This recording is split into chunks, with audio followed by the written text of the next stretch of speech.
Well, I certainly have lost many battles. So far, I've not lost a war, but I've certainly lost many battles. Oh, yeah, more than I can count, probably. I mean, we had many, at Tesla, we came many times close to bankruptcy. In fact, at the end of 2008, we were only a few days from bankruptcy. It was literally 2 days, or 3 days maybe. I gave basically both SpaceX and Tesla from the beginning a probability of less than 10% of likely to succeed. In the beginning, I wouldn't even let my friends invest because I didn't want to lose their money. I thought it was like, I'd rather lose my own money. We almost did die at SpaceX actually. So I budgeted for 3 flights. I mean, technically, I did have a plan where I had the money from PayPal. I had like about 180 million from PayPal. And I thought, I'll allocate half of that to SpaceX and Tesla and Solar City, and that should be fine. I'll have 90 million, like just lots, But then what happened is things cost more and took longer than I thought. So I had a choice of either put the rest of the money in or the companies are going to die. And it's like so I ended up putting all the money in and borrowing money for rent from friends.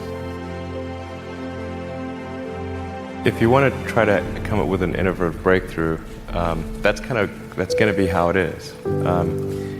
Anything which is significantly innovative is going to come with a significant risk of failure. You've got to take big chances in order for the potential for a big positive outcome. If the outcome is exciting enough, then taking a big risk is worthwhile. Yeah.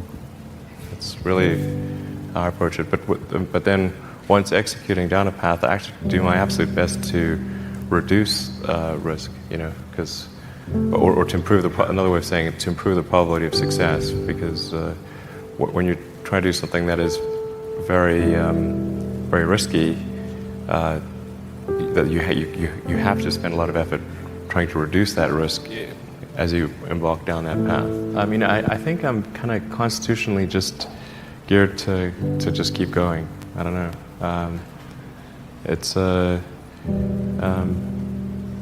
mean, it just, I don't know. I mean, it certainly, there are times when things don't go well, and then that's quite dispiriting, for sure. And so then it's difficult to proceed with the same level of enthusiasm. But I do think the things that we're doing are pretty important to the future, and if we don't succeed, then it's not clear what other things would succeed, and if we don't succeed, then we will be certainly pointed to as a reason why people shouldn't even try for these things. So I think it's important that we do whatever is necessary to keep going. So how do you keep your focus on the big picture when you're constantly faced with, we could be out of business in a month?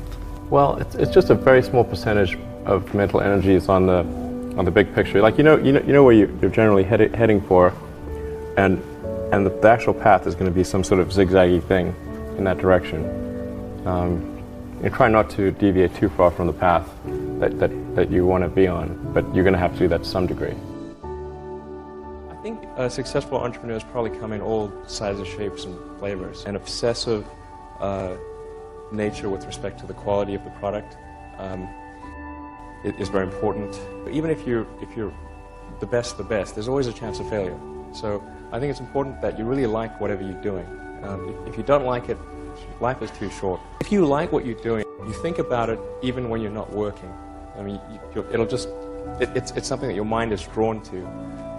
And if you don't like it, you just really can't make it work, I think. A lot of times people think like creating a company is going to be fun. I would say it's not. It's really not that fun. I mean, there are periods of fun, and there are periods of where it's just awful.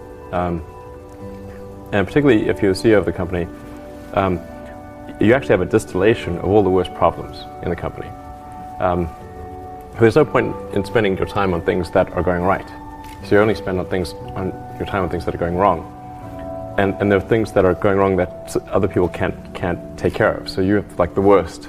You have a filter for the crappiest problem in the company. And the most pernicious and painful problem, I think you have to feel quite compelled to do it and have a fairly high pain threshold. And there's a friend of mine who says like starting a company is like staring into the abyss and eating glass. And there's some truth to that. The staring into the abyss part is that you're going to be constantly facing the extermination of the company.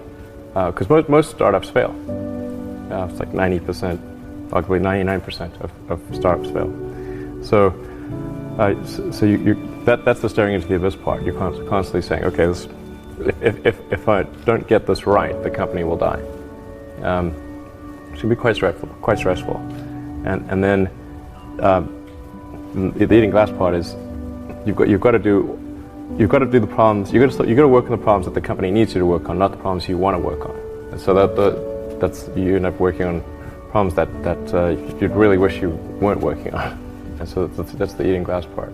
And that goes on for a long time. You may have heard me say that it's good to think in terms of the physics approach of first principles, which is, rather than reasoning by analogy, you boil things down to the most fundamental truths you can imagine, and you reason up from there. And this is a good way to figure out if something really makes sense, or if it's just what everybody else is doing. It's hard to think that way. You can't think that way about everything. It takes a lot of effort.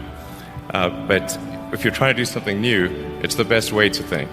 And that framework was developed by physicists to figure out counterintuitive things like quantum mechanics. So it's really a powerful method. The reason I came out to Stanford was actually to work on energy storage technologies for electric cars. That summer of '95, I was looking at the internet, and it seemed to me like the internet was going to have a big effect on humanity. So I thought, well, I can either work on electric vehicle technology and do my PhD at Stanford and watch the internet get built, or I could put my studies on hold and try to be part of the internet. And at first I tried to get a job at Netscape because that was the only internet company, and they didn't respond to me. So then I was like, okay, if I can't get a job at the only internet company, then I better try starting something. But I talked to my professor and I said, look, I'm going to try starting a company. It's probably not going to succeed. And if it doesn't succeed, can I come back? And he said, sure, no problem.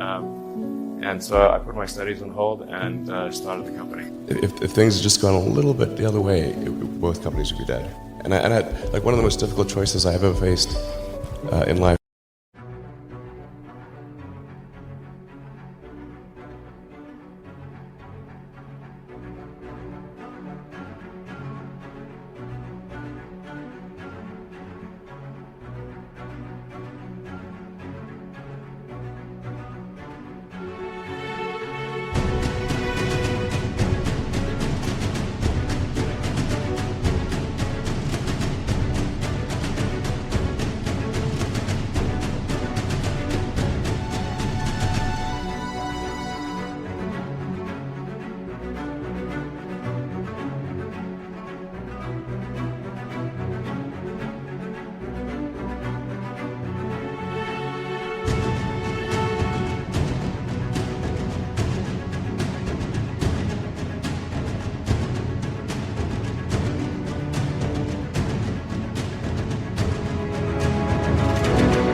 was in 2008,